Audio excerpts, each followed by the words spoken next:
여러분 안녕하십니까? 뉴스업 시작합니다. 먼저 이란 전쟁 상황부터 보겠습니다.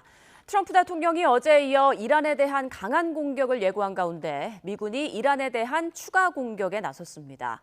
이란은 중동 지역 내 새로운 미국 표적을 타격할 것이라며 가혹한 대응에 직면하게 될 것이라고 밝혔습니다. 워싱턴 바로 연결합니다. 홍상희 특파원, 미군이 이란에 대한 추가 공격에 나섰군요. 네, 미 중부사령부는 우리 시간으로 잠시 전인 6시 15분 이란 내 여러 목표물을 대상으로 추가적인 자위적 공격을 시작했다고 밝혔습니다. 이란 남부 지역 곳곳에서도 폭발음이 들리고 있다는 보도도 쏙쏙 전해지고 있습니다. 미 중부사령부는 이란의 부당하고 지속적인 도발에 대한 대응 조치라면서도 어떤 시설을 공격했는지는 밝히지 않고 있습니다. 앞서 트럼프 대통령도 어제에 이어 오늘 이란에 더 강한 타격을 가할 거라며 아파치 헬리콥터 격추에 대한 보복을 계속하겠다는 뜻을 밝혔는데요. 이란의 발전소나 교량에 대한 공격 가능에 대해서도 그것들을 무력화할 수 있다고 경고했습니다. 트럼프 대통령에 이어 피트 헤그세스 미 국방장관도 오늘 이란의 핵심 시설들을 타격할 거라고 경고했는데요. 헤그세스 장관은 이란은 합의를 할 기회가 있지만 그렇게 하지 않고 있다면서 이란의 핵심 시설에 폭탄이 떨어지는 걸 보게 될 거라고 말했습니다. 이 발언 들어보시겠습니다.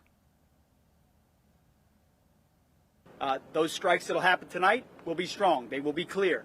If they happen to happen tomorrow night, they will be strong and they will be clear. And throughout, Iran has an opportunity to make a deal. 트럼프 대통령은 협상이 완전히 끝났는데 이란이 시간을 끌고 있다며 합의문에 서명하라고 독촉도 했는데요. 트럼프 대통령의 발언도 들어보겠습니다. We have a fully negotiated, but they're tapping, and I said, all right, let's give them a couple of more days. They're tapping because it's a meaningful paper. They know when they sign that paper, it's meaningful. 악시오스는 트럼프 대통령이 오늘 국가안보팀 회의를 열고 이란에 대한 추가 공격을 논의했다고 보도했습니다. 악시오스는 소식통을 인용해 트럼프 대통령이 이란의 협상 태도 변화를 압박하기 위해 대규모 단기 작전을 검토했다고 덧붙였습니다. 네, 이런 가운데 이란은 중동 지역에 있는 미국 자산 타격을 경고했죠. 네, 이란군은 현재 바다 위에서 미군과 교전하고 있다고 밝혔는데요. 이란 타스님 통신은 군 소식통을 인용해 이란도 중동 지역 내 새로운 미국 표적을 타격할 거라고 전했습니다. 미국의 무모한 행동이 이란의 즉각적 대응을 유발할 것이라는 것을 이미 증명을 했다며 가혹한 대응에 직면하게 될 거라고 경고했습니다. 앞서 마수드 페제시키안 이란 대통령은 트럼프 대통령이 이란 발전소 등을 공격할 수 있다고 말한 건 힘의 과시가 아니라 절박함의 표현이라고 평가절하하기도 했습니다. 전쟁도 평화도 아닌 현 상태에서 벗어나야 한다면서 트럼프 대통령의 위협에 굴복하거나 항복하지 않겠다고 밝혔습니다. 이 발언도 들어보시겠습니다. اما اینجوری هم نی اگر خواستن اونها نسبت به عزت ما خاک ما و سرزمین ما تجاوز کنند ما تسلیم خواهیم شد یا کوتاه خواهیم اومد خواب یه چنین چیزی رو ببینن 이 چیزی نیست که ما بخوایم کوتاه بیایم. 이란군 수석 대변인도 트럼프 대통령이 위협할 때마다 이란은 입을 후려칠 정도로 응징해 왔다며 발전소를 공격한다면 강하게 응징할 거라고 강조했습니다. 지금까지 워싱턴에서 전해드렸습니다. 들으신 것처럼 미군이 이란 남부에 대한 이틀째 공습을 개시한 가운데 이란군은 미군과 바다에서 교전 중이라고 밝혔습니다. 이란 언론들은 현재 시각 11일 새벽 이란군과 미군이 바다에서 교전을 벌이고 있다고 전했습니다. 그러면서 호르무즈 해협 인근에 있는 미군 함선들이 이란군이 발사한 미사일과 드론의 공격을 받았다고 보도했습니다. 앞서 이란의 IRNA는 이란 반다스 아바스 공항과 공군기지 인근에서 여러 차례 폭발음이 들렸다고 보도했습니다. 네, 조금 전 들어온 속보 전해드리겠습니다. 지금 미국과 이란의 교전이 다시 벌어지고 있는 가운데 로이터 통신이 보도한 내용인데요. 이란 합동참모본부가 유조선 및 상선도 봉쇄 명령 대상에 포함된다라고 밝혔습니다. 이란 합동참모본부는 통과를 시도하는 모든 선박을 표적으로 삼을 것이다라고 밝혔습니다. 지금 호르무즈 해협 분위기도 상당히 격화하고 있는 그런 모습인데요. 자세한 소식 들어오면 또다시 전해드리겠습니다. 네, 이처럼 미국과 이란이 다시 무력 공방을 벌이면서 이스라엘은 더욱 거침없이 레바논을 때리고 있습니다. 유엔 인권기구가 레바논의 조사단 파견을 결정했지만 사면 초과에 몰린 네타냐후 총리는 오히려 차기 총선 출마라는 강수를 던졌습니다. 권준기 기자입니다. 레바논 남부 도시 시돈에서 차량이 화염에 휩싸였습니다. 이스라엘 자폭 드론 공격으로 승용차에 타고 있던 2명이 숨졌습니다. 이스라엘군은 헤즈볼라 요인 암살 장면이라며 정밀 타격 영상을 잇따라 공개했습니다. 미국과 이란이 호르무즈 해협에서 군사적 충돌을 이어가는 사이 이스라엘은 레바논 공습 수위를 끌어올린 겁니다. 유엔은 레바논의 인권 조사단 파견을 결정했습니다. 민간인을 포함해 3,600명 이상 숨지고 이재민도 100만 명을 넘긴 레바논에서 국제법 위반 여부에 대한 조사에 나서겠다고 밝혔습니다. We have seen the killing of civilians, entire communities uprooted, and extensive demolition of homes and civilian infrastructure in southern Lebanon. 하지만 네타냐후 이스라엘 총리가 신경 쓰는 건 국내 강경파들의 목소리입니다. 최근 트럼프 대통령의 레바논에 대한 공격 자제 요청을 받아들였다는 극우 진영 비판에 지지율도 급락하면서 정치적 위기를 맞고 있습니다. Fine, he'll do whatever I want him to do. Fine, he'll do whatever I want him to do. Fine, he'll do whatever I want him to do. 이런 가운데 이스라엘 여당은 네타냐후 총리의 차기 총선 출마 계획을 공식화했습니다. 트럼프 대통령이 전시 총리인 네타냐후가 다음 총선 출마를 포기할 수 있다고 언급하자 정면 돌파를 선택한 겁니다. 하지만 네타냐후의 출마 반대 여론이 60%가 넘고 연정을 맺고 있는 극우 정당의 이탈 조짐마저 보이면서 총선에 출마하더라도 집권에는 실패할 거란 관측이 나오고 있습니다. YTN 권중입니다. 법원이 49% 인쇄 논란과 관련한 투표용지 보관 상자를 증거보전 대상으로 지정하고 현장 검증에 나섰지만 아무런 수확 없이 빈손으로 끝났습니다. 선관위는 상자 위치를 파악하지 못하고 있다고 하더니 뒤늦게 입장문을 내고 상자를 폐기업체에 인계했다고 해명했습니다. 조경원 기자가 보도합니다. 지방선거 당일 투표용지 부족 사태로 시민들이 투표함 반출을 저지했던 잠실 7동 제2투표소로 법원 관계자들이 남색 상자를 들고 들어갑니다. 서울시장 후보였던 김정철 개혁신당 최고위원이 법원에 제기한 증거보전 신청이 일부 인용되면서 현장 검증에 나선 겁니다. 지금부터 검증 시작합니다. 기자님들 여기까지만 촬영하시고 이제 멈춰주시길 부탁드리겠습니다. 확인하려 한 증거는 선거 당일 투표소에서 발견됐던 인쇄 매수 1,900매가 적힌 투표용지 보관 상자입니다. 30분가량 검증이 이어졌지만 해당 상자는 발견되지 않았습니다. 증거는 추가적으로 확보된 거는 없습니다. 현장은 지금 이미 다 치워져 있는 상태이기 때문에 없었고. 앞서 1,900매가 적힌 상자 모습이 공개되면서 투표지를 선거인수의 50%를 인쇄했다는 선관위 설명과 달리 49.3%만 준비했다는 논란이 불거졌습니다. 이 상자는 선관위가 보관할 의무는 없지만 선거 무효 소송이 진행될 경우 선관위의 준비 과실을 입증할 증거 가운데 하나가 될 수 있어 보전 가치가 크다는 분석이 나왔습니다. 법원은 선관위를 상대로 사실조회 절차를 거쳐 상자의 위치를 특정하고 상자를 확보하면 동부지법 청사로 옮겨 봉인한 뒤 증거로서 보관할 방침이라고 밝혔습니다. 그런데 뒤늦게 선관위가 상자를 폐기업체에 넘겼다는 입장을 내놨습니다. 앞서 선관위 관계자는 YTN과 통화에서 해당 상자의 위치를 모른다고 말했는데 선관위는 이후 입장문을 통해 투표용지 송부 때 사용한 상자는 통상 투표소를 정리할 때 자체 폐기하고 있다며 해당 상자 역시 송파구 선관위에서 지난 9일 예정대로 폐기업체에 인계한 것으로 파악됐다고 밝혔습니다. 현장 검증 하루 전에 폐기한 것을 두고는 송파구 선관위가 증거보전 대상을 사전에 인지할 수 없어 상자를 보존해야 한다는 판단을 할 수 없었다고 해명했습니다. 투표지 부족 사태 이후 유권자 수의 50%인 인쇄 하한선도 안 지킨 것 아니냐는 의혹까지 제기됐던 상황. 의혹의 시발점이 된 상자를 폐기한 선관위의 조치를 두고도 논란이 커질 것으로 보입니다. YTN 조경원입니다. 중앙선거관리위원회가 외부인으로 구성된 진상규명위원회를 꾸려 투표용지 부족 사태에 대한 조사를 시작했습니다. 위원회는 이번 사태가 단순한 행정착오가 아닌 총체적 선거관리 부실이라고 지적했습니다. 황보혜경 기자입니다. 투표용지 부족 사태가 발생한 지 꼬박 일주일 만에 중앙선거관리위원회가 진상규명위원회를 꾸리고 첫 회의를 열었습니다.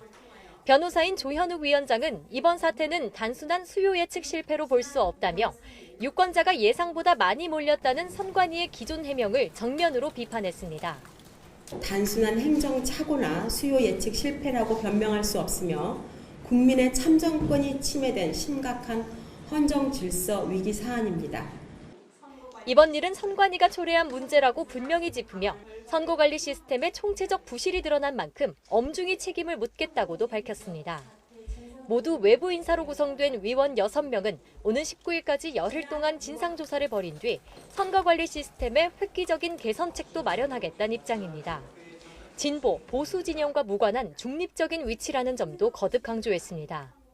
저희의 활동을 정치 진영에 따라 유리 또는 불리하게 해석하지 마시고 응원하는 마음으로 지켜봐 주시기를. 현재까지 확인된 투표용지 부족 투표소는 전국 91곳. 앞으로 진상규명의 조사 과정에서 규모가 더 늘어날 가능성이 있습니다. 초유의 일이 발생한 결정적 이유로는 투표용지 최소 인쇄 기준을 기존 유권자의 60%에서 50%로 낮춘 점이 첫손에 꼽힙니다. 선관위는 관련한 회의록이 존재하지 않는다고 국회에 답변했는데 지난해 12월 사무총장과 선거정책실장 단 2명의 내부 결재만으로 인쇄 기준 축소 지침을 내려보낸 거로 드러났습니다. 남는 용지를 줄여 부정선거 의혹을 차단하겠다는 명분이라지만 정작 용지가 부족할 경우 어떻게 대처해야 하는지에 대한 가이드라인은 없었고 10명 안팎의 소수 인원이 투표소 업무를 도맡다 보니 현장 상황 보고와 전파도 줄줄이 지연된 거로 파악됐습니다. 진상규명위는 선관위의 투표용지 감출 결정에 고의성이 있었는지도 따져보겠다는 방침인데 지침을 내린 책임자들은 이미 사퇴하거나 직에서 물러난 상태입니다. 몸통 없는 조사란 우려가 나오는 가운데 이번에는 셀프 조사 비판을 피할 수 있을지도 주목됩니다. YTN 황보혜경입니다. 취업 속보부터 전해드리겠습니다. 취업자 수가 1년 5개월 만에 감소한 것으로 나타났습니다. 국가데이터처는 5월 전체 취업자는 2,912만 명으로 1년 전 같은 달보다 4만 명 줄었다고 발표했습니다. 취업자 수가 감소한 것은 2024년 12월 5만 2천 명 줄어든 이후 17개월 만입니다. 취업자는 올해 1월 10만 8천 명, 2월에서 3월 20만 명대를 기록한 뒤 4월에는 7만 4천 명으로 10만 명대 아래로 떨어졌습니다. 5월 제조업 취업자는 14만 명 감소해 2019년 2월 15만 1,000명 줄어든 이후 7년 3개월 만에 가장 큰 폭으로 감소했습니다. 투표용지 부족에 이어 이번엔 개표 결과가 잘못 입력돼 유권자 1,100여 명의 투표가 무효 처리된 사실이 뒤늦게 드러났습니다. 전북선관위는 어제 YTN과의 통화에서 전주 완산구 중화산 1동 3투표소의 전북교육감 선거 개표 결과가 같은 동 1투표소에 잘못 입력됐다고 밝혔습니다. 그 결과 1투표소를 찾은 유권자의 1,104표 대신 3투표소의 개표 결과인 994표가 중복 입력됐고 지난 5일에 인지했는데 1, 2위 후보 간 표차가 19표로 당락에 영향이 없어 오늘 오후 3시쯤 회의를 거쳐 득표 수치가 정정될 것으로 보입니다. 전북선관위 관계자는 선거 당일 투표용지 교부 상황을 적는 3투표소 투표록 속지 제목이 1투표소로 잘못 기재돼 오기가 이뤄진 것으로 보고 있다고 설명했습니다. 투표용지 부족 사태에 대한 국정조사 요구서가 오늘 국회 본회의에 보고됩니다. 여야 모두 조사 필요성에는 공감하고 있지만 민주당은 선관위 대수술을, 국민의힘은 전면 재선거를 주장하고 있습니다. 권준수 기자가 보도합니다. 민주당은 선거제도 개혁 태스크포스 첫 회의를 열고 땜질식 처방이 아닌 선관위 대수술을 예고했습니다. 단장인 송기현 의원은 공직선거법, 선관위법은 물론 헌법 개정까지 검토하겠다고 강조했고 민주당은 외부 인사까지 추가한 특별위원회 설치를 의결했습니다. 독립기관인 선관위를 약화시키는 것이 아니라 국민이 신뢰할 수 있는 선거관리 체계를 다시 세우는 것입니다. 그러면서도 국민의힘이 투표용지 부족 사태에 부정선거 음모론을 끼워넣고 있다면서 무책임한 선동을 멈추고 진상규명에 집중하라고 쓴소리했습니다. 나아가 선거 결과를 부정하고 국민 분열을 선동하는 윤어게인 망령을 되살리려는 작태입니다. 국민의힘은 투표용지 부족 사태를 규탄하며 시국 선언을 한 대학생 10여 명을 국회로 초청해 간담회를 열었습니다. 무너진 선거 시스템 때문에 학점도 포기하고 시험 기간 거리로 나섰다는 청년을 상대로 장동혁 대표는 전국 재선거를 실시하는 것만이 무너진 민주주의를 다시 세우는 길이라고 강조했습니다. 국민들의 분노가 그때까지 기다리기 어렵습니다. 빼앗긴 내 한 표, 지금이라도 재선거를 통해서 다시 돌려받고 싶다는 것이 국민들의 요구입니다. 국민의힘은 또 민주당과 친여 성향 인사들은 국민의 문제 제기를 음모론으로 몰고 탱크로 밀어야 한다는 취지의 말까지 했다면서 시민의 극우 낙인을 찍는다고 무너진 신뢰가 회복되는 건 아니라고 직격했습니다. 여야 논의가 일주일째 공전하는 사이 제1야당 국민의힘 원내사령탑이 선출되면서 국정조사 움직임도 급물살을 타게 됐습니다. 국회는 오늘 오전 본회의에 국정조사 요구서를 보고받고 특별위원회 구성에 나설 예정입니다. 국민 주권의 완전한 보장을 위한 국회가 해야 될 역할을 다할 것입니다. 민주당과 국민의힘이 이미 국정조사에 일정 부분 공감대를 형성한 만큼 특위 구성 협상도 빠르게 진행될 전망입니다. YTN 권준수입니다. 네, 이번 인천시장 선거에서 송도 1동과 송도 2동의 사전투표 개표 결과입니다. 더불어민주당과 국민의힘 후보의 득표수가 각각 3,030표, 1,440표로 똑같이 나왔죠. 자, 그리고 전남 광주에서도 마찬가지입니다. 고흥군 금산면과 광산구 송정 1동에서 양당 후보의 득표수가 똑같이 나오는 등 무려 10개 읍면동에서 5쌍의 쌍둥이 득표가 나왔습니다. 이를 두고 국민의힘 장동혁 대표는 믿기 어려운 일이라며 음모론이라고 볼 일이 아니다라고 주장했습니다. 5억 9천만 분의 1을 6번 곱해야 하는 확률입니다. 이 같은 사례가 얼마나 더 있는지도 아직 다 밝혀지지 않은 상태입니다. 하지만 허명회 고려대 통계학과 명예교수는 이런 결과가 놀랄 일이 아니라며 해당 확률을 계산한 글을 이용해서 조작 의혹에 선을 그었습니다. 이번에 벌어진 상황을 동전 던지기에 비유해 두 사람이 기록한 안면 횟수가 완전히 같을 확률을 계산하는 방식으로 두 지역의 투표가 쌍둥이로 나올 확률을 살펴봤더니 대략 1%로 계산된다는 겁니다. 즉 발생 가능한 일이라는 거죠. 개혁신당 이준석 대표도 장동혁 대표를 겨냥해 가정도 분포도 안 내놓고 결론만 외치는 건 계산이 아니라 주술이다라고 강도 높게 비판했습니다. 이번 지방선거를 둘러싼 논쟁이 곳곳에서 이어지고 있는 가운데 선관위의 부실 행태가 잇따라 드러나고 있는데요. 이를 둘러싼 정치권의 공방도 당분간 계속될 것으로 보입니다. 다음 소식입니다. 지방선거 이후 국정 지지율이 급락했다는 여론조사 결과가 나오자 유럽 순방 중인 이재명 대통령이 SNS를 통해 사과했습니다. 국민의 평가를 겸허히 받아들인다며 더 낮고 겸손한 자세를 약속했습니다. 홍민기 기자가 보도합니다. 8박 10일간 유럽 순방 중인 이재명 대통령이 SNS에 글을 올렸습니다. 국정 지지율이 6.3 지방선거 이후 급락해 50%대를 기록했다는 여론조사 결과를 공유하며 국민 여러분 죄송하다고 사과했습니다. 냉정한 국민의 평가를 겸허히 받아들인다며 더 낮고 겸손한 자세로 열심히 하겠다고 적었습니다. 더 넓게 포용과 같은 표현도 언급했습니다. 이 대통령이 인용한 여론조사는 한국사회여론연구소가 지방선거 이후인 지난 8일부터 이틀간 전화 자동응답 방식으로 1,002명을 조사한 결과입니다. 이 대통령이 국정 운영을 잘하고 있다는 응답은 50.4%로 선거 직전 조사보다 무려 9.4%포인트 떨어졌습니다.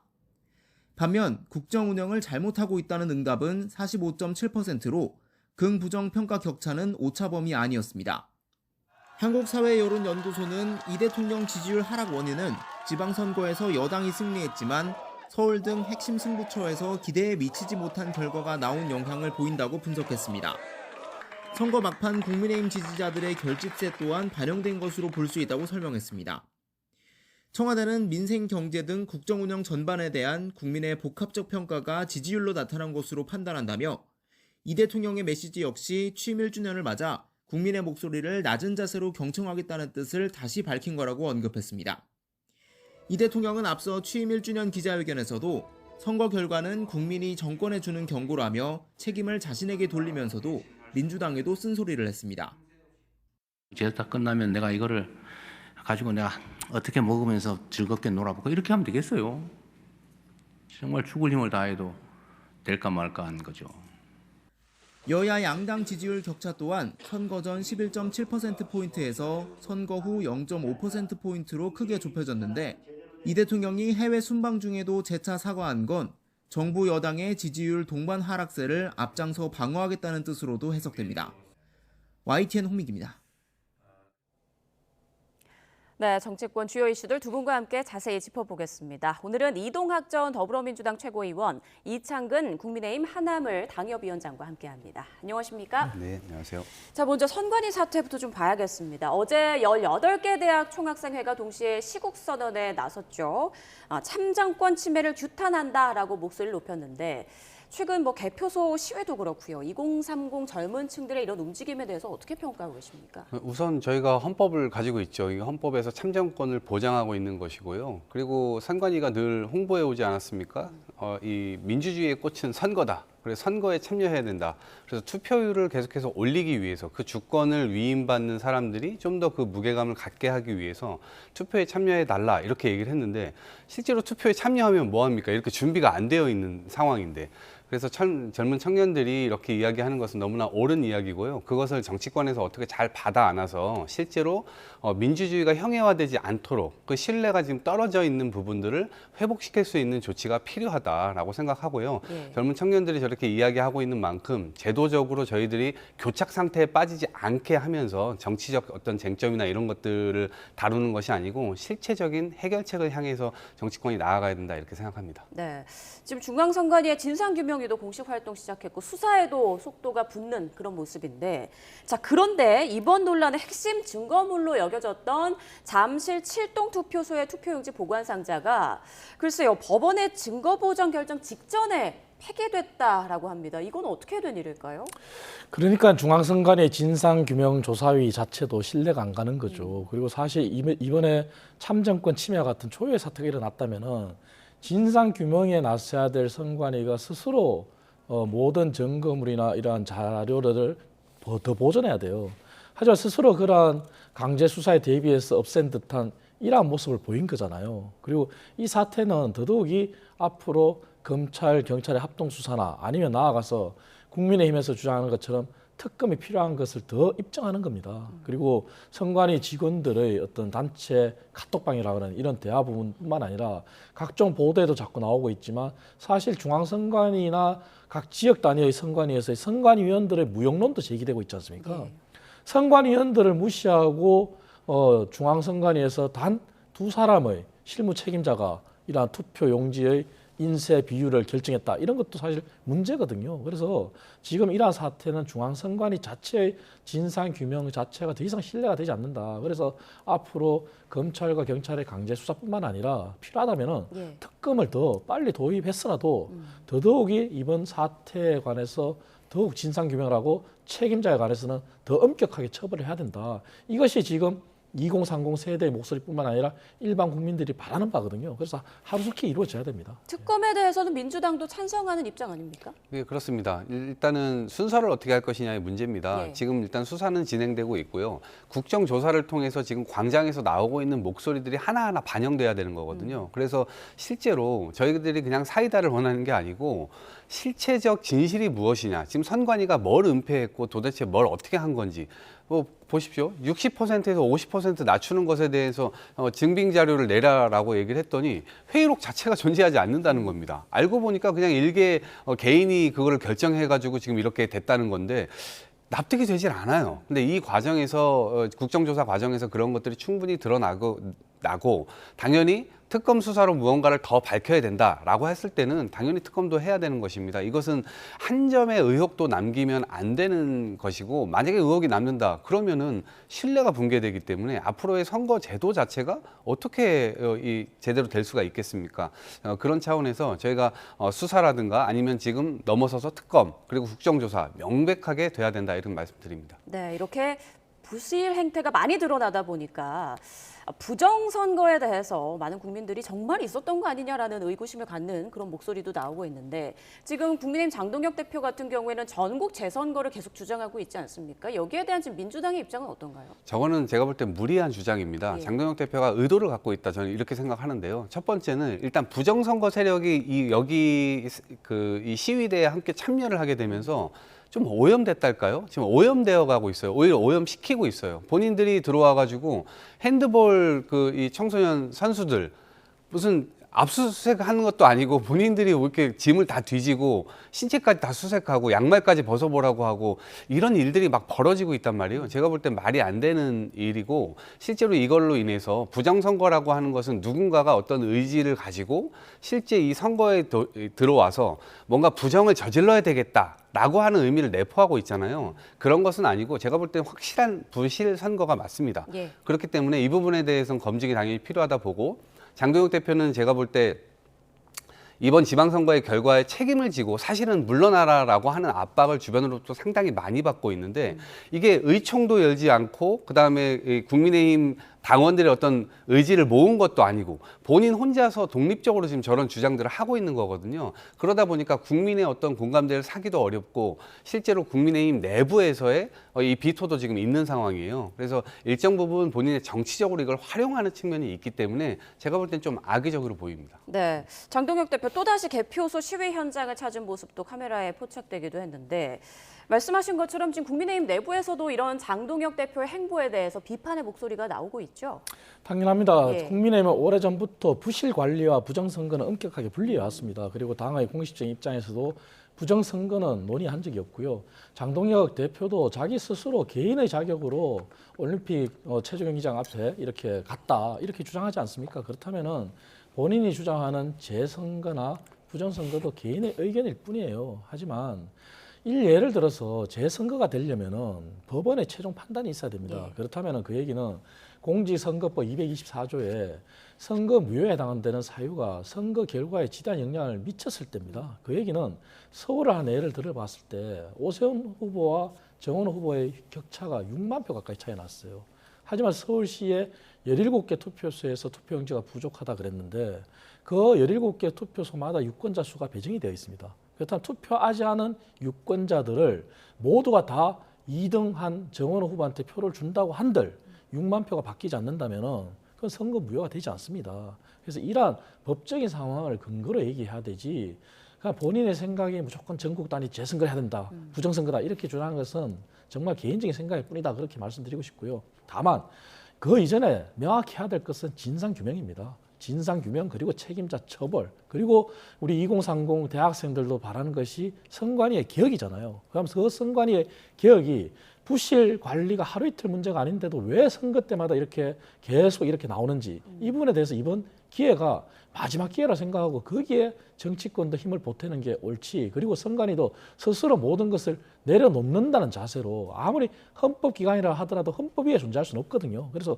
그러한 자세로 선관위 개혁에 더 매진하는 것이 맞다는 게 개인적인 생각입니다. 네, 두 분 모두 전국 재선거는 지금 불필요하다, 좀 과한 주장이다라는 말씀해 주셨는데 민주당 내에서는 선별적으로 재선거를 하자 이런 목소리도 나오는 것 같던데요. 그거는 가능할 수도 있습니다. 네. 왜냐하면 저희 지금 소청제도라고 하는 게 있고요. 그래서 그것에 대해서 저희가 공직선거법 198조에 보면 재선거 조건이 있습니다. 요건이 있는데 첫 번째 항에는 천지지변 이런 부분으로 인해서 혹시라도 투표를 못했다, 참정권 제한이 있었다. 그러면 그거는 선거할 수 있죠. 근데 이번엔 천지지변이 아니에요. 그럼 이 항에 뭐가 돼 있냐면은 말씀해주신 대로 이번 선거의 결과를 이 영향을 미칠 수 있냐 없냐, 이 당락에 영향을 미칠 수 있냐 없냐 이런 것들을 판단하게 되어 있습니다. 그런데 제가 볼 때는 지금 말씀해주신 대로 서울시의 경우는 이거는 영향을 미칠 수가 없을 정도의 표 차이라고 봅니다. 예. 그런데 밑으로 구의원이나 이런 쪽으로 내려가게 되면 이건 몇백 표 차이로도 당락이 좌우될 수가 있는 거잖아요. 그러면 그런 부분들까지는 다 조사를 해봐야 된다. 그래서 그런 측면에서 이거는 법적으로도 요건이 있기 때문에 그 요건에 해당한다면 그건 할 수 있다라고 이제 보여지고요. 네. 그럼에도 불구하고 이거를 전국적 재선거 혹은 서울 재선거 이런 게 외치려면 후보들이 사퇴를 해야 됩니다. 그러면 재선거를 할 수 있죠. 근데 엄밀히 따지면 재선거는 아니고 그건 보궐선거가 되는 거예요. 그런 차원에서 장동혁 대표가 지금 외치고 있는 그 부분과 이 오세훈 시장의 거취와 미묘하게 연동이 돼 있는 거예요. 오세훈 시장 보고 사실상 물러나라고 하는 주장 아니냐라는 비판이 내부에서부터 나오지 않습니까? 오세훈 후보를 오히려 압박하는 약간 김옥균 프로젝트 같은 그런 느낌이 든단 말이에요. 예. 왜냐하면 자당의 후보들을 지금 물러나라고 얘기를 하는 것인데 그 부분이 정치적으로 생각을 안 하고 하는 것인지 하고 생각을 하는 것인지 이해할 수 없을 정도의 지금 당대표의 아주 기행스러운 행동이기 때문에 그 부분과 관련돼서는 국민들의 또 다른 평가가 있을 것이다 이렇게 봅니다. 이창근 위원장님께서도 이제 이번 사태가 결과에 영향을 미쳤을 수 있는 일부 지역에서는 재선거가 필요하다고 보십니까? 그 부분은 이제 말씀드린 대로 진상 규명을 근거로 정말 선관위의 진상 규명 그리고 수사에 통한 진상 규명을 통해서 만약에 공직선거법에서 정하는 대로 정말 선거의 결과에 지단 영향을 미치는 사유가 발생했다면 가능하죠. 그 얘기는 결국 기초단위, 기초의원 선거라든지 아니면은 비례대표 기초의원, 비례대표 광역의원 이런 지역은 사실 진상규명에 따라서 가능할 수도 있어요. 하지만 재선거를 주장하려 그러면 무엇보다도 진상규명을 통한 명확한 숫자가 나와야 됩니다. 그리고 이 재선거에 이를 법한 선관위 직원의 막대한 관리 부실 이런 게 입증이 돼야 됩니다. 그래서 그런 게 없이 막연하게 재선거 그러면은 진짜 서울시장 선거뿐만 아니라 모든 걸 다 재선거해야 되냐 이렇게 국민들이 오해할 수가 있거든요. 그래서 다시 말씀드리지만 재선거를 주장하려면은 거기에 따른 합당한 진상 규명이 우선이 돼야 된다. 그 말씀을 다시 한번 강조드립니다. 네. 자, 지방선거 이후 나온 여론조사에서 이재명 대통령 국정 지지율이 9%포인트 넘게 떨어졌습니다. 이에 대해서 이재명 대통령이 직접 사과를 했는데 여론조사 결과에 대해서 사과하는 건 처음 아닌가요? 네, 어쨌든 1년 1주년 기자회견이 있었잖아요. 예. 그 기자회견에서 기자분들이 여러 민심을 이제 전달하기도 하고 질문을 하기도 했는데 당시 어쨌든 이 여론을 이길 수 없다라고 하는 대통령의 인식은 명확하고요.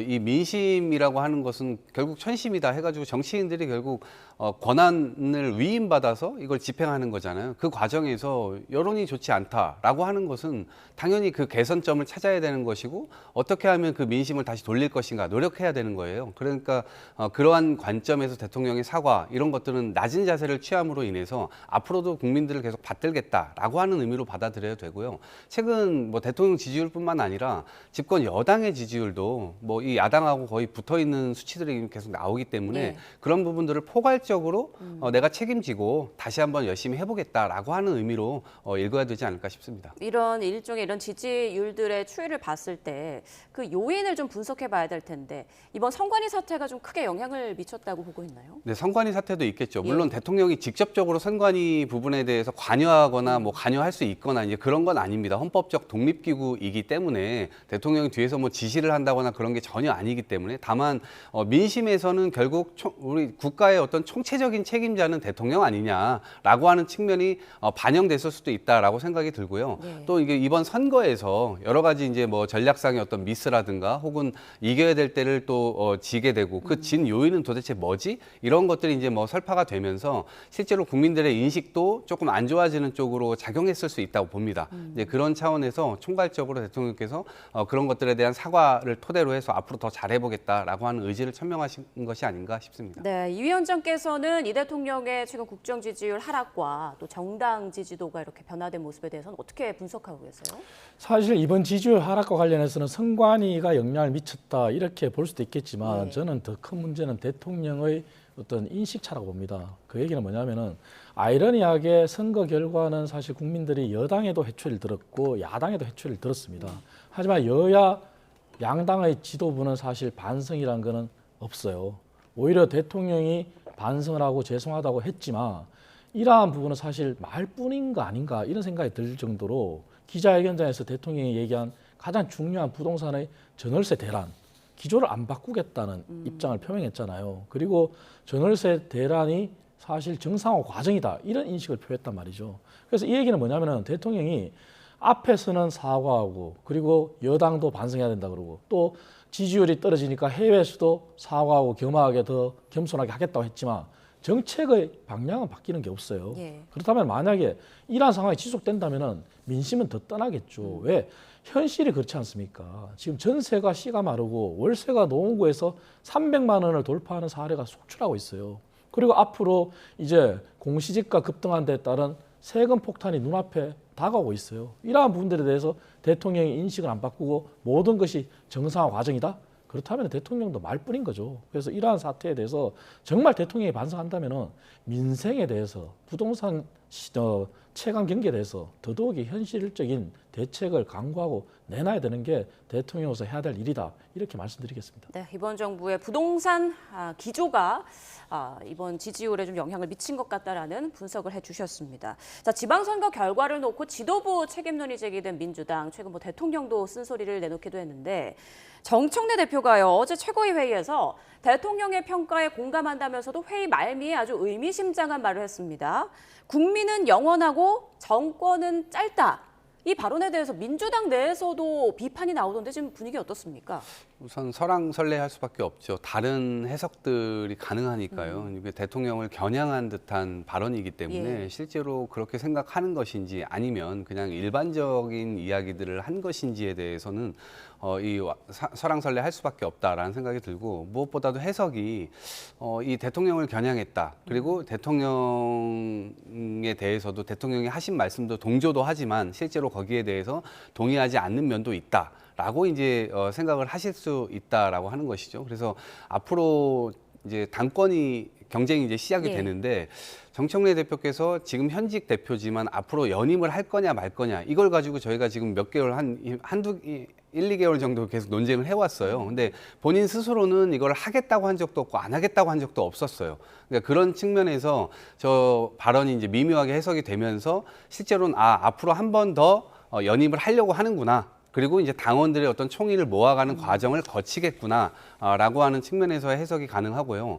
특히 임기 말이잖아요. 어찌 보면. 그런데 의원총회에 대해서 공개적으로 공개하겠다 이렇게 얘기를 했어요. 근데 임기 말에 왜 이런 얘기를 하지? 라고 하는 것은 당원들이 늘 의원총회가 비공개로 이루어지는 것에 대한 반감 내지는 우리도 궁금하다 이런 게 좀 있었는데, 그러한 심리에 불을 붙이게 되면서 실제로 앞으로도 연임 가도를 하게 되면서 이 당원들의 마음을 사기 위한 그러한 이 언사가 아니었는가 이렇게 예측을 해봅니다. 네, 말씀하신 대로 정청래 대표 최근 호남 지역을 잇따라 찾기도 했고, 또 그 최고위 회의 직후에는 그 민주당 강성 지지층이 모여있는 딴지일보 게시판에 글을 남기기도 했는데 지지층 결집에 나섰다 이런 여러 분석이 나오고 있습니다. 그런데 민주당 내에서 정청래 대표의 거취에 대해서 지금 여러 이야기가 좀 오가는 것 같더라고요. 충돌이 있는 것 같기도 하던데요. 그렇죠. 이제 선거로 결국 말하는 거잖아요. 근데 이게 이겼다고 하기도 뭐하고 졌다고 하기도 뭐하고, 그런데 대통령께서는 이겨야 될 지역을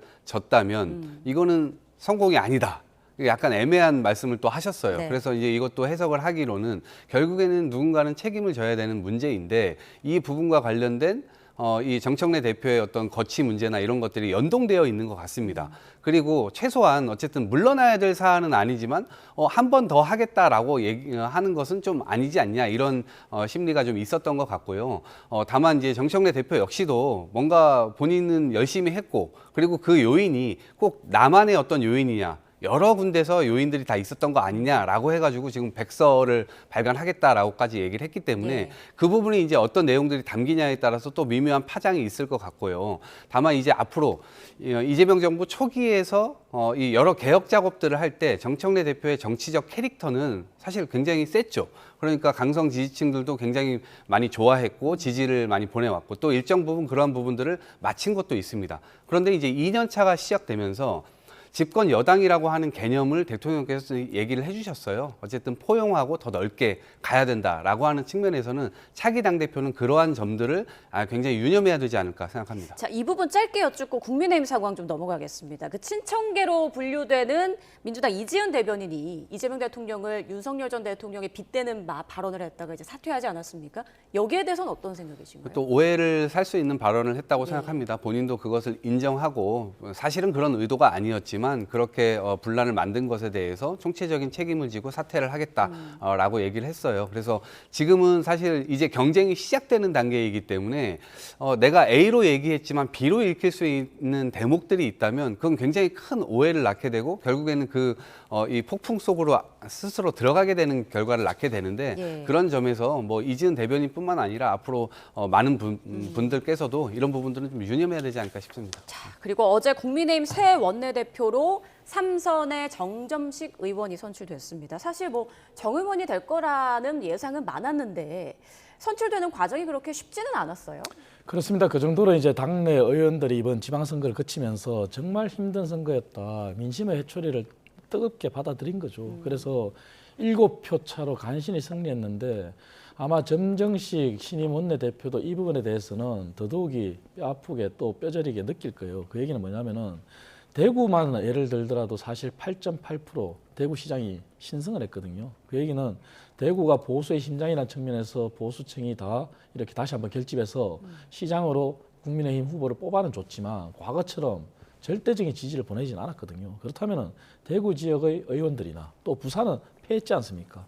그리고 경남 같은 경우는 승리는 했지만 사실 경남도 어렵게 승리를 했고 장동혁 당 지도부와 거리를 두는 행보를 통해서 승리를 한 거나 다름없거든요. 예. 그렇다면 부산 경남 지역의 의원들도 그러한 민심의 회초리를 뜨겁게 받아들였을 거예요. 그래서 점정식 신임 원내대표가 앞으로 해야 될 일은 결국 이번 지방선거를 통해서 국민들이 보낸 이 숙제를 해결해야 됩니다. 그 얘기는 결국 장동혁 당 지도부가 그대로 버티고 안 버티고는 이제 더 이상 문제가 아니에요.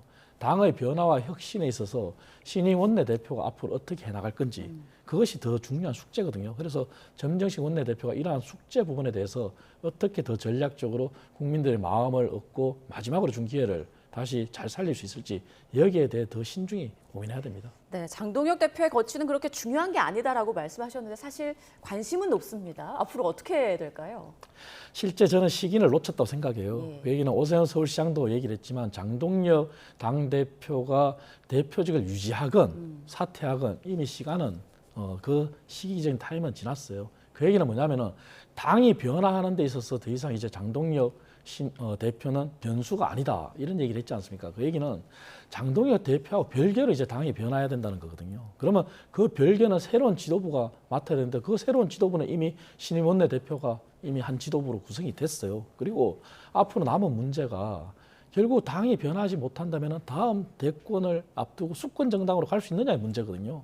그러한 절대절명의 순간이기 때문에 장동혁 당 지도부는 이제는 상수다. 변수가 아니라. 그런 변수는 뭐냐? 지금 신임 원내대표가 변수로서 당을 바꾸고 당을 또 정책 정당으로 어떻게 바꾸느냐가 국민들이 더 관심이 있을 것이다. 그렇게 말씀드리겠습니다. 지금 민주당에서는 도로 친윤당이다 이렇게 비판을 하고 있는데 민주당에서는 정정식 새 원내대표에 대해서 어떤 지금 평가를 하고 계십니까? 일단 뭐 친윤 중에 친윤이잖아요. 그런 상황에서 변화를 선택하지 않는구나. 여전히 의원들이 눈치 보기를 하고 있구나라는 생각이 드는데 저는 앞으로 보수 삼국지가 펼쳐질 거라고 봅니다. 하나는 장동혁 대표가 지금 윤어게인 세력들을 대표하고 있기 때문에 그런 점에서 한 축을 차지하게 될 거고요. 이번 부산 북갑에서 당선된 한동훈 의원이 있을 거고요. 또 서울에서 시장으로 다시 당선된 오세훈 시장이 있을 겁니다. 이 세 부류가 각축전을 벌이게 될 텐데 문제는 친윤 진영에 대선 주자가 없다는 거예요. 그래서 앞으로 저는 오세훈 후보라든가 오세훈 시장이라든가 아니면 한동훈 의원의 발언력이 훨씬 더 커질 거라고 보고요.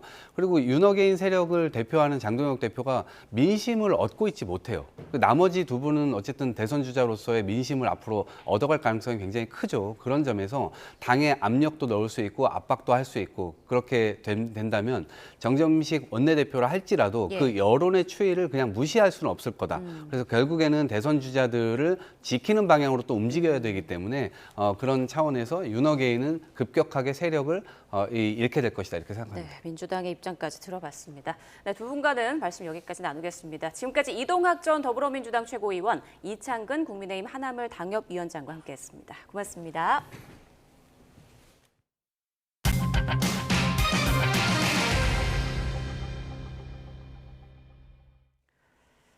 네, 요즘 증시 흐름이 그야말로 롤러코스터입니다. 8% 폭락했던 검은 월요일에 이어 그제는 8% 폭등하더니 어제는 다시 4% 폭락세로 돌아섰습니다. 극심한 변동성의 한국형 공포지수로 불리는 코스피 200 변동성 지수도 역대급 수준을 기록했습니다. 윤태인 기자가 보도합니다. 코스피는 전장보다 2.43% 내린 7,899로 출발하며 8,000피 회복 하루 만에 다시 8,000선 아래로 내려갔습니다. 개장 이후 낙폭이 점차 가팔라지더니 오후 들어서는 급락세에 매도 사이드카가 발동됐습니다. 앞서 매수 사이드카까지 발동하며 8% 넘게 폭락했던 검은 월요일의 하락분을 만회했지만 겨우 하루 지나 다시 폭락하는 큰 변동성을 보였습니다. 코스피는 4.52% 내린 7,730의 거래를 마쳤습니다. 역대급 변동성 장세에 한국형 공포지수라 불리는 코스피 200 변동성 지수는 이란 전쟁 직후의 수준을 훌쩍 넘어섰습니다. 코스피 시장에서는 개인이 4조 8천억 원 넘게 순매수에 나섰지만 외국인과 기관이 합쳐 5조 원 넘는 주식을 팔아치우는 것을 막기엔 역부족이었습니다. 삼성전자와 SK하이닉스도 6.1%와 7.5% 내린 30만 2,500원과 204만 8천 원을 기록했고 코스피 시가총액 상위 종목 대부분 하락세였습니다. 밤사이 데이터 센터 개발사 크루소의 데이터 센터 건설 중단 소식에 미국 기술주가 전반적으로 약세를 보이면서 국내 반도체 업종 투자 심리에도 부정적 요인으로 작용한 것으로 풀이됩니다. 코스닥은 등락을 오가며 전장 대비 1.67% 내린 951의 거래를 마치는 등 혼조세를 보였습니다. 연일 증시가 극심한 변동성을 보이자 전문가들도 투자에 주의를 당부했습니다.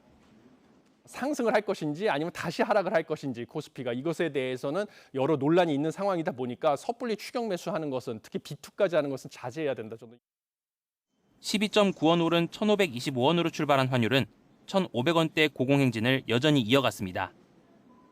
국제유가 하락과 외환당국 경계가 환율 상승을 저지했지만 외국인의 주식 순매도가 이어지면서 1,524.2원의 주간 거래를 마쳤습니다. YTN 윤태인입니다.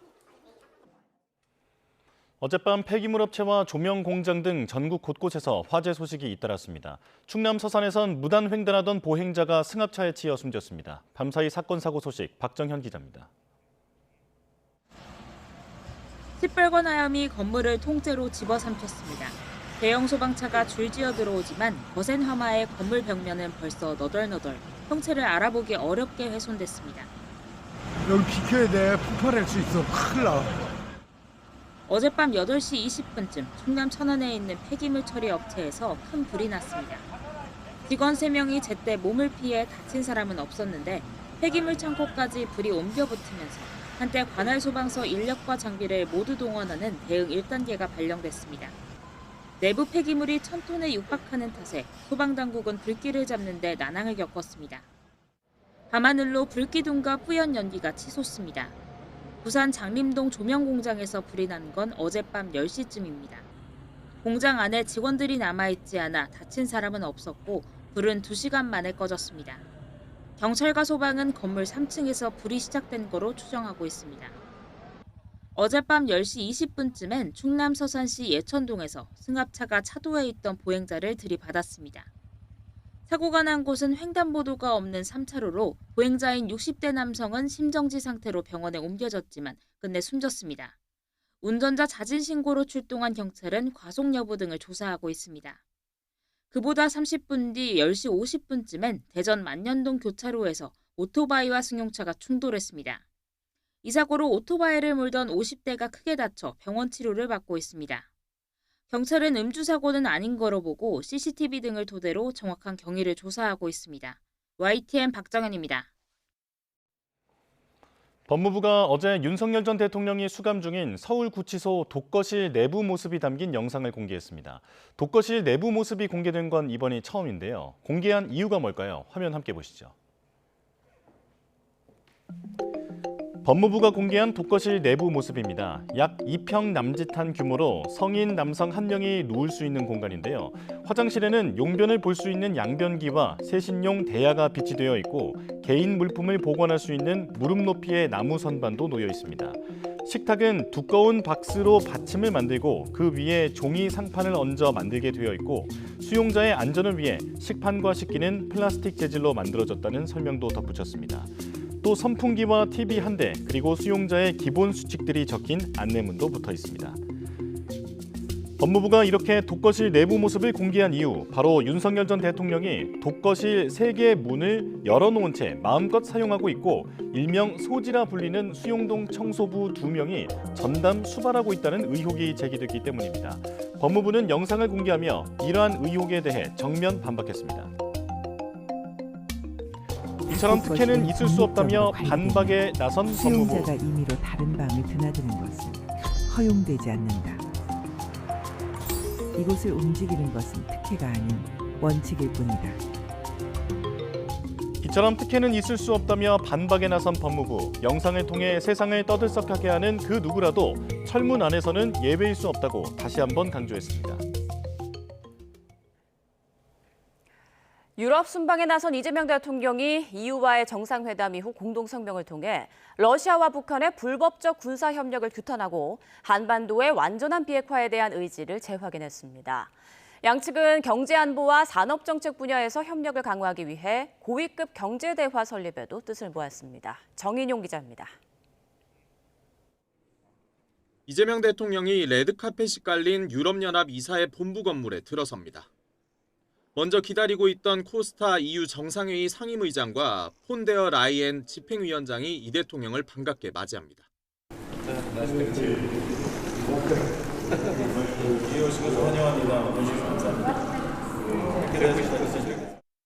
우리나라 정상이 EU와의 양자 외교를 위해 벨기에 브뤼셀을 찾은 건 8년 만입니다.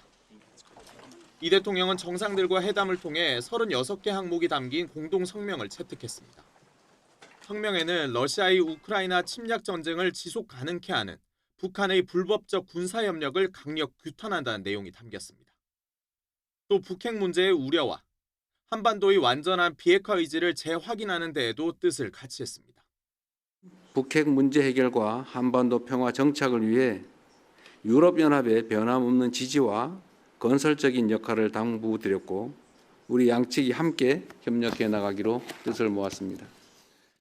중동 전쟁에 대해서도 의견을 나눴는데 호르무즈 해협 내 항행 자유와 안전한 통항을 위해 모든 이들이 국제법을 전적으로 존중할 필요가 있다고 강조했습니다. 경제 분야에선 디지털 통상협정 정식 서명으로 경제 동맹을 가속화하고 경제 안보와 산업 정책 공조를 위해 고위급 경제 대화를 신설하기로 했습니다.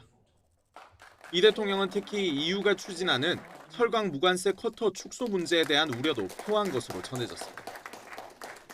이에 앞서 이 대통령은 수교 125주년을 맞은 벨기에와 첫 정상회담을 열고 전략산업 협력 확대 의지를 다졌습니다. 특히 배터리, 소재, 에너지 분야에서 양국 기업 간 투자가 지속 확대되어 향후 전략산업 중심으로도 협력이 확대되도록 관심을 갖고 지원해 나가기로. 양측은 이번 방문을 계기로 체결된 중소기업 협력 양해각서를 통해 양국 중소기업이 동반 성장을 할 수 있도록 노력하기로도 했습니다. YTN 정인용입니다. 네, G7 정상회의 참석차 유럽 순방에 나선 이재명 대통령이 두 번째 기착지인 이탈리아를 취임 이후 처음으로 국빈 방문했습니다.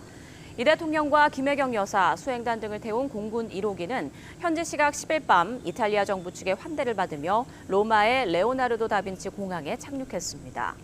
이 대통령은 우리 시각으로 오늘 저녁 세르조 마타렐라 대통령이 주관하는 공식 환영식에 참석하는 데 이어 마타렐라 대통령과 정상회담, 공동 언론 발표 등의 일정을 진행합니다. 또 이탈리아 입법부의 최고 책임자들인 상하원 의장도 만나 유대를 쌓고 양국 간 우호 증진 필요성에 뜻을 모을 것으로 보입니다.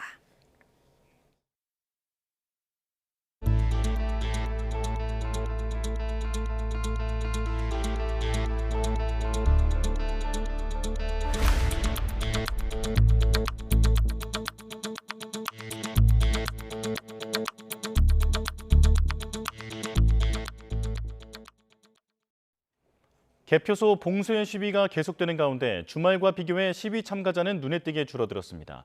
하지만 봉쇄 장기화로 경기장에 입주한 체육단체 관계자들은 사무실 출입을 통제당하며 업무에 차질을 빚고 있는데 일터를 돌려달라고 시위대에 호소했습니다. 최승훈 기자가 보도합니다.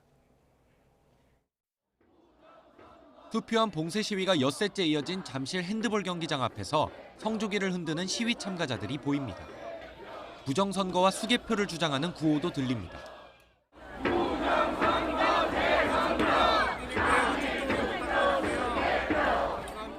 참가자 숫자는 눈에 띄게 줄어든 모습이었습니다.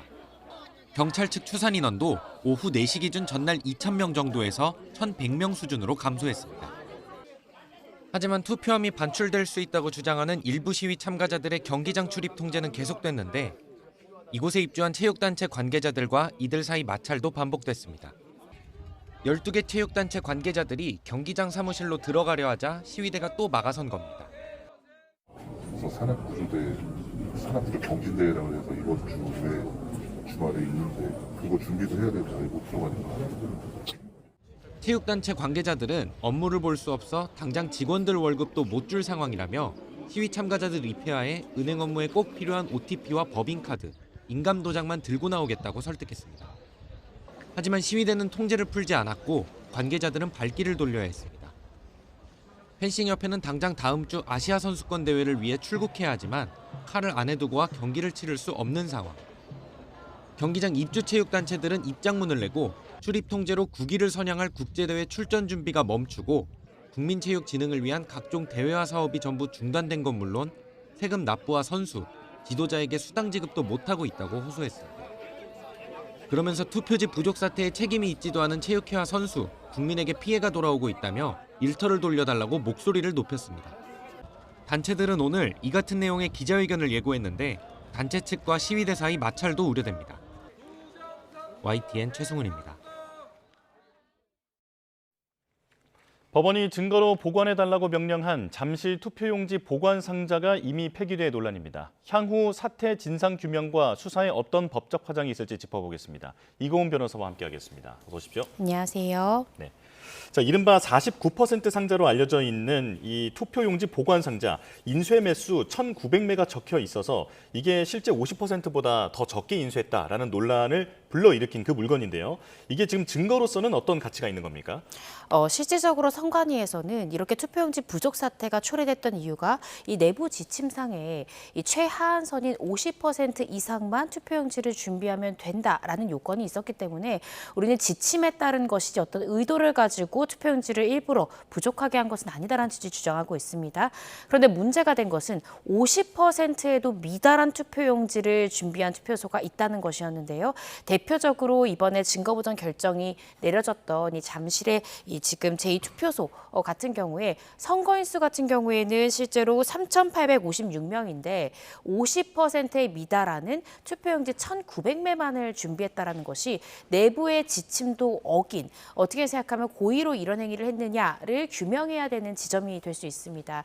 따라서 법원에서는 이 1,900매의 투표지를 보관했던 보관함에 대해서 혹시 사라질 수 있으니까 이 부분은 증거를 보존할 필요가 있다라고 명령을 내렸는데 문제는 증거 보존 명령이 내려졌음에도 불구하고 그 전에 이미 투표함을 폐기업체에 인계해서 폐기한 상황이었다라는 점에서 문제가 불거지고 있습니다. 그렇다면 명령이 내려지기 전에 폐기를 했기 때문에 이게 지금 법적으로 문제 삼을 수 있는 것은 아니다 이렇게 봐야겠습니까? 네. 엄밀하게 따지면 그렇습니다. 그 이유가 증거 보전 명령을 내렸고 그것을 선관위가 인지했음에도 불구하고 폐기했다면 이것을 일종의 증거인멸죄 혹은 어떤 구속사유 등으로 우리가 생각해 볼 수는 있습니다. 그렇지만 자신이 자신의 어떤 증거를 없애는 것을 증거인멸죄로 보진 않거든요. 타인의 형사사건에 관련된 증거를 인멸했을 때 증거인멸죄가 되는 것이니 사실상 선관위가 혹시나 고의적으로 은폐하려고 증거를 증거를 인멸했다 하더라도 이것은 어떤 인신에 대한 구속 사유는 될 수 있지만 따로 별도로 증거인멸죄가 되기는 어렵습니다. 그리고 지금 타임라인을 보시더라도 실질적으로 증거보전 결정이 내려졌던 것이 오후 15시인 것이고 먼저 폐기물 업체에 수거했던 것은 3시간 전에 이미 일어났기 때문에 고의적으로 어떤 은폐할 목적이다라고까지 우리가 단정하기는 좀 어려운 부분이 있습니다. 다만 지금 국민들이 시위를 하고 있고 그 시위의 규모가 계속해서 커지고 있는 이런 상황 속에서 증거의 가치가 있을 수 있는 물건을 왜 폐기업체에 쉽사리 인계했을까? 특히 지금 문제가 되는 잠실 이동의 이 해당 투표소 같은 경우에 시민들의 시위가 가장 거센 투표소임에도 불구하고 이러한 부분들을 허술하게 관리했다라는 점에서는 이후에 있을 민사소송, 국가배사소송이라든지 선거무효소송에 있어서는 또 하나의 선관위에 굉장히 불리한 요소로 작용할 수는 있다라는 생각이 듭니다. 예. 그렇다면 증거 보전 명령이 내려진 나머지 CCTV라든지 선관위 내부 단체 대화방 내역이라든지 이런 부분들은 확보가 되는 겁니까? 네, 그렇습니다. 지금 이 서울 동부지법에서는요. 개혁신당의 김정철 최고위원이 낸 증거보전 신청 중에 일부를 인용을 했습니다. 인용한 것이 어제 확보에는 실패했지만 투표용지 1,900매가 기재된 투표함도 인용을 했고요. 그 외에도 말씀해 주신 대로 당시 선관위 직원 간의 이 단체 대화방의 이 대화 내용에 대해서도 인용 결정했습니다. 마지막으로 투표 당일이죠. 6월 3일 오전 8시부터 투표함이 반출됐던 6월 5일 이 오후 9시까지의 해당 투표소와 이 투표함의 보관 장면을 촬영한 CCTV 영상 또한 증거 보전의 필요성이 있다라면서 인용 결정을 했습니다. 그래서 이 부분에 대해서는 당연히 충분히 확보를 할 수 있는 것이고요. 통상적으로 CCTV 같은 것들은 증거 보전 신청했을 때 인용될 가능성이 상당히 높은 증거입니다. 시간이 지날 경우 CCTV가 덮이는 구조로 훼손이 될 수 있기 때문에 이 부분에 대해서 당연히 증거 보전도 인용이 됐고요. 이 부분에 대한 확보는 용이하게 이루어질 것이다라는 생각이 듭니다. 예. 그런데 송파구 투표소와 올림픽공원에 있는 그 투표함 등에 대해서는 증거 보전이 기각됐잖아요. 이건 왜 그런 겁니까? 선거법상 투표함과 투표지 같은 경우에는 선관위에서 보관하도록 이 법률에 규정이 되어 있기 때문입니다. 증거 보전이라는 것이 증거적 가치를 있는 것을 모두 다 보전을 하라라고 명령이 내려오는 것이 아니라 증거적인 가치가 있는 증거들은 수많이 많겠지만 CCTV처럼 시간이 지날 경우 그 원본이 훼손될 수 있는 반드시 사전에 확보를 해야만 하는 증거에 대해서만 인용 결정이 내려지는 겁니다. 따라서 일부 기각이 나왔던 이유는 일부 기각된 증거물 같은 경우에는 증거로서의 가치는 충분히 있지만 이것은 법상 선관위에서 보관을 하는 물건이기 때문에 이후에 충분히 제출 명령 등을 통해서 확보할 수 있는 증거이기 때문에 증거 보전 결정을 할 필요는 없다라는 취지로 기각이 된 것이다. 이렇게 이해하시면 될 것 같습니다. 예, 이 애초에 증거 보전 요청이 앞서 말씀하신 것처럼 김정철 개혁신당 최고위원이 선거 무효 소송을 준비하는 과정에서 지금 필요하다라는 거잖아요. 그렇다면 선거 무효 소송도 실제로 이어질 가능성은 어떻게 보십니까? 네, 일단은 선거 소청을 선행할 것 같습니다. 이제 선거일 14일 이내에 유권자도 제기할 수 있는 것이고 지금 김정철 최고위원처럼 본인이 이제 피선거인으로서 후보자로 나섰던 이제 후보인들도 모두 제기가 가능합니다. 이 선거 소청 등을 거칠 것이고요. 선관위의 결정을 지켜볼 것입니다. 이후에 이 결과에 불복할 경우 말씀 주신 대로 선거 무효 소송에 나설 수 있는 것이고요. 저는 충분히 가능성이 있다라는 생각이 듭니다. 서울시장에 대해서도 선거 무효 소송 다툴 수 있지만요. 실제로 이제 송파에서 이후에 개표된 2,000표로 인해서 당락이 바뀌었던 시의원 이 부분에 대해서는 충분히 선거 무효 소송이 제기될 수 있고 또 받아들여질 가능성도 저는 상당히 높다라는 생각이 드는데요. 이후에 당연히 선거 소청 결과에 따라서 선거 무효 소송까지 갈 가능성은 상당히 높다라는 생각이 듭니다. 예. 자, 지금 수사 관련해서 속보가 들어왔는데요. 바로 전해드리겠습니다. 6.3 지방선거 투표용지 부족 사태를 수사할 검경 합동수사본부가 출범한 가운데 경찰이 동시다발적인 압수수색에 나섰습니다. 서울경찰청 광역범죄수사대는 오늘 오전부터 중앙선관위와 서울선관위, 송파선관위 등 7곳을 대상으로 압수수색에 나선 것으로 YTN 취재 결과 확인됐습니다. 경찰은 노태학 선관위원장 등에 대한 고발 사건을 배당한 직후 고발인 조사와 선거 사무에 동원된 공무원 등을 조사하며 수사에 착수했습니다. 또 투표소 내부 CCTV와 투표 업무에 동원된 공무원 단체 대화방, 대화 내역 등 자료를 분석하며 정확한 경위를 조사해왔습니다.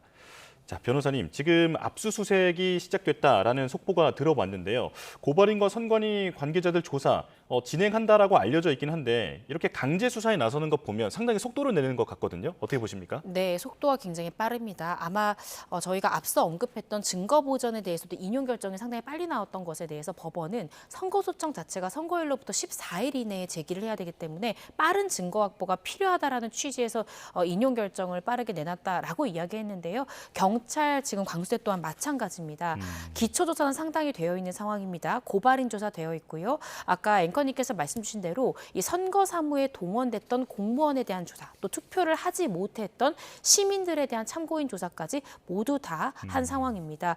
이에 더불어서 단체 대화방의 내역이라든지 CCTV 등에 대해서도 분석을 했고요. 일부 보도 내용에 따르면 투표용지를 조달한 인쇄 업체까지도 광수대가 특정했다라는 보도까지 있었습니다. 예. 그렇다라고 한다면 압수수색에 있어서의 기본적인 사실관계와 또 기초적인 증거까지는 확보를 했다라는 것을 우리가 알 수 있고요. 확보한 즉시 추가적인 증거 인멸들을 막고 선제적으로 증거 확보를 위해서 빠르게 압수수색 영장 신청이 됐고 법원 또한 빠르게 결정을 내놓은 것이다라고 평가해 볼 수 있을 것 같습니다. 예. 그렇다면 압수수색을 통해서 어떤 증거들을 확보하려고 할까요? 지금 이미 CCTV라든지 단체 대화방에 대해서는 확보를 했습니다. 중앙선관위뿐만 아니라 송파선관위에 대해서도 본격적으로 압수수색한 것은 지금 선관위의 투표용지 배급 기준 그리고 매뉴얼이 있는지 그리고 이것과 관련된 중앙선관위의 고위 임원들, 임직원 간의 대화 내역이 있는지 이 부분에 대한 확보가 필요할 것으로 보여집니다. 지금 우리가 언론 보도를 통해 확보할 수 있는 것은 결국 이 선관위 직원 내지는 선거 사무원 간에 주고받았던 정말 단체 대화방의 대화 내역이 라는 것이지 예. 이 투표용지 부족이 이 선거 사무를 도왔던 공무원으로부터 보고가 들어온 그 당일 오후 2시 이후에 선관위원장과 선관위원 사이에 이 내부에 수많은 대화방들이 있을 것입니다. 예. 이것은 선관위원이라든지 선관위원장의 휴대전화에 대한 압수수색 없이는 확보하기가 어려운 내부 대화방이 있을 수 있다는 것이죠. 그래서 이런 부분들에 대한 확보가 선행되어야 한다라는 점에서 대규모의 압수수색이 일어나는 것 같고요. 또 이 선관위의 투표용지 지급 관련해서는 지침이 있었다라고 이야기를 하고 있는데 실질적으로 그런 지침 사이에 어떠한 공방들과 회의가 오갔는지 또 실질적으로 이런 부족 사태에 대해서 일부 매뉴얼 등이 있었는지 이런 부분들에 대해서 전반적인 압수수색이 이어질 것 같고요. 지금 이 광수대뿐만 아니라 이제 어제 출범했던 지금 합수본의 가장 중요한 것은 형사상 고의범을 인정할 수 있는 증거를 찾을 수 있느냐 이것이 핵심입니다. 따라서 이 부분에 대해서는 충분히 이 내부의 대화방 등의 확보를 통해서 고의성 입증에 주력하지 않을까라는 생각이 듭니다. 예. 자, 지금 저희가 화면을 통해서 보여드리고 있는 장면, 송파구 선거관리위원회 압수수색 장면입니다. 지금 앞서 저희가 계속 설명해 드린 대로 검경 합동수사본부가 출범한 직후에 곧바로 수사의 속도를 내고 있는 상황인데요.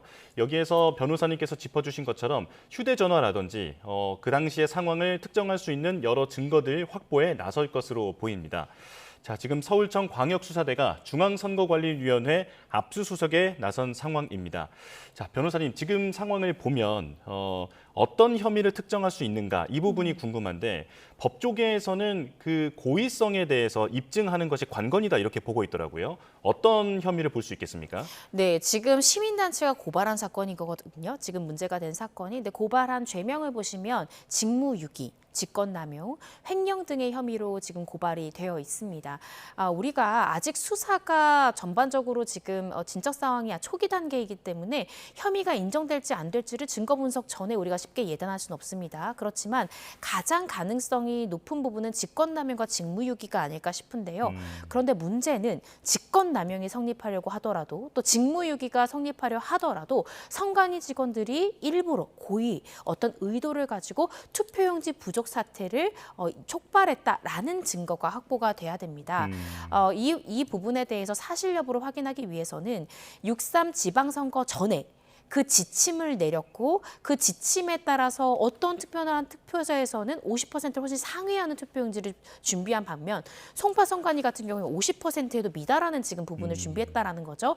왜 특정 선관위에 대해서는 지방 선관위에 대해서는 이렇게 이제 50%에 미달하는 것을 준비하도록 했느냐? 즉 6.3 지방선거 이전에 선관위원장과 선관위원 사이의 대화 내역과 어떤 회의의 기한 자료 등이 지금 이 직원들의 지금 PC에 남아있는 자료들이 아마 포렌식을 할 가능성이 높고요.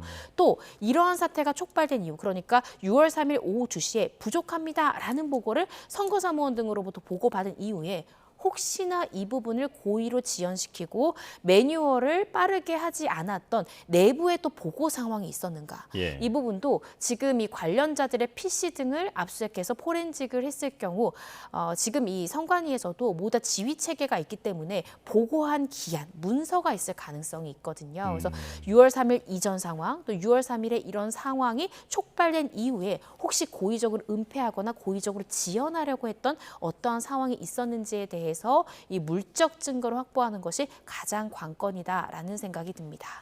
예.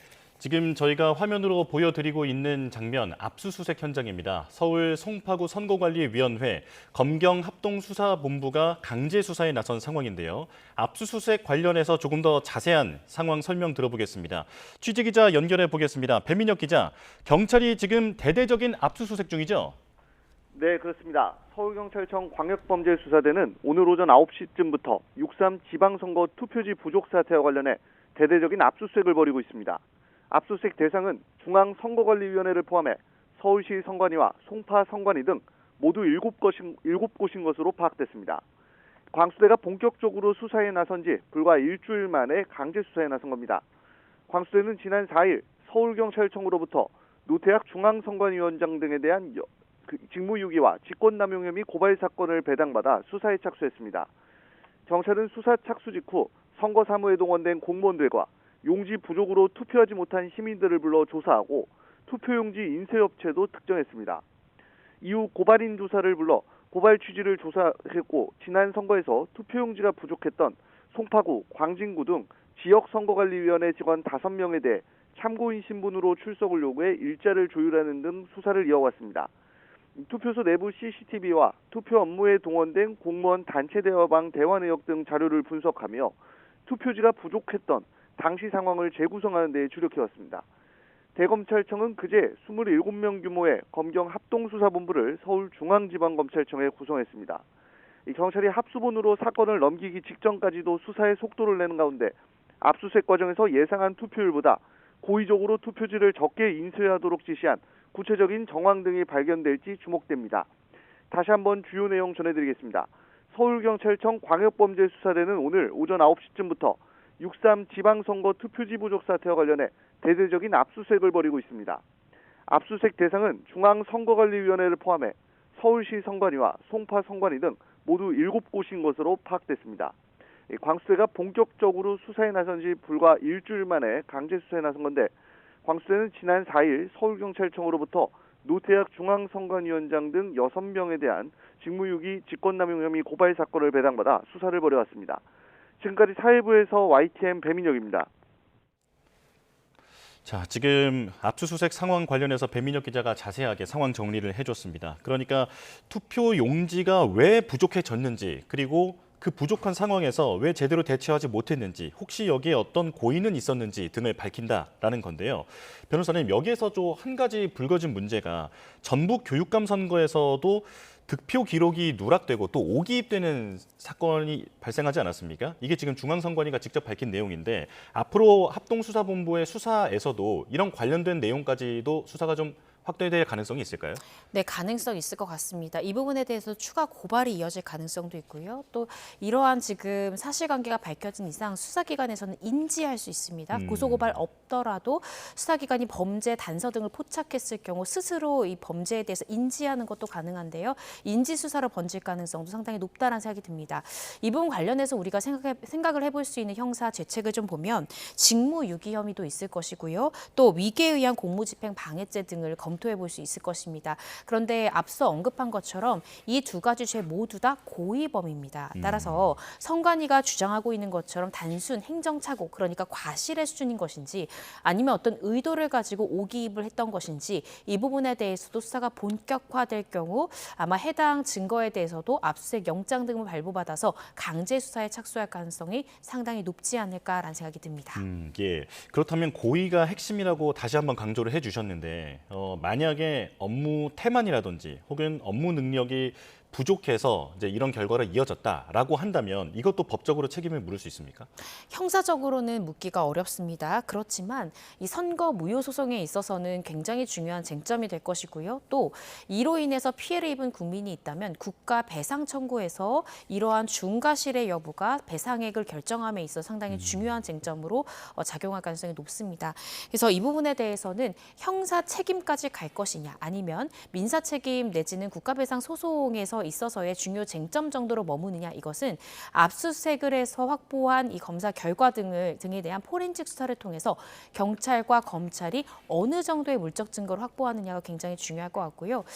결국 50% 이상의 지침이 있었지만 예를 들어서 중간 단계에 있는 결재권자가 송파구에 대해서는 60% 정도는 준비해야 되지 않겠습니까? 했는데 윗선에서 50%만 준비해라는 이 내부의 대화 내역이나 어떤 문서 기한에 대한 기록들이 있다면 이 부분은 충분히 문제가 될 수 있는 것입니다. 따라서 최초에 기한했던 것이 60%를 준비하는 것으로 지금 밑에 있는 공무원이 준비해서 결재를 상신했는데 이후 결정이 50%가 났다면 이런 부분들이 물적 증거로 확보가 된다면 왜 의사결정 과정이 이렇게 변경했는가 이 부분을 수사기관은 깊게 파고들 가능성이 상당히 높다는 생각이 듭니다. 네, 알겠습니다. 선관위 수사 지금 본격화됐는데요. 수사 속보는 들어오는 대로 계속 전해드리겠습니다. 지금까지 이고은 변호사와 함께했습니다. 고맙습니다.